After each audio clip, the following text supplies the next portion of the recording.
Hi everyone, it's Shari Carroll here for AssignmentsAsStamp.com with a Memento ink comparison. I wanted to show you the difference between the regular Memento inks and the Memento Luxe inks. The regular Memento inks are a dye ink and they soak into the paper right away. They can be used on glossy papers and matte papers. So they are a dye ink on a felt pad. The Memento Luxe inks are a pigment ink and they're primarily used with embossing powders.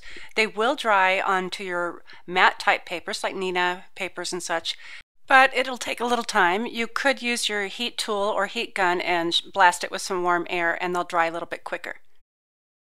I thought I would do a little side-by-side comparison here, and I have the espresso truffle in both the Memento dye ink and then the Memento Luxe. So here I'm just tapping it onto my stamp.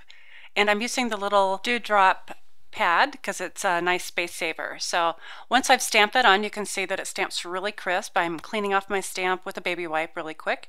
And now I'll go ahead and get into the Memento Luxe and make sure I have that really well covered and stamp that right next to it, and we'll see what the difference looks like. In the side-by-side, it looks to me like the dye ink is a bit darker than the Memento Luxe ink. Memento ink is the perfect ink for using with your Copic markers, and I wanted to test to see how the Memento Luxe holds up. After brushing through a couple times, the Memento Luxe ink seems to be feathering out a little bit, whereas the regular Memento ink is really holding true into the paper.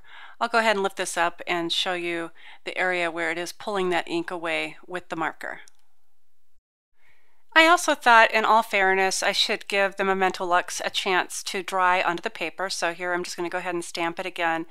And this time I'll get out my heat tool and give it some hot air and let this dry before I try to use my Copic marker. So now I'll just go ahead and brush through again and just see how much ink I can get to spread around. And I have to say that once I've let this dry, it is holding up a bit better. So I guess the trick would be to heat set your Memento Luxe ink into the paper. I'm not sure that I'd always use this as my ink for Copics. Okay, so as a quick recap, the Memento inks are a dye-based inks and they dry completely into the paper really quickly, and they're perfect for Copic markers. The Memento Luxe inks are a pigment-based inks perfect for embossing. You can also dry them into your papers using a heat tool and occasionally use them for your Copic markers. That's my quick tip for the Friday feature. I hope I've taught you something about the Memento line of inks, and thanks for watching.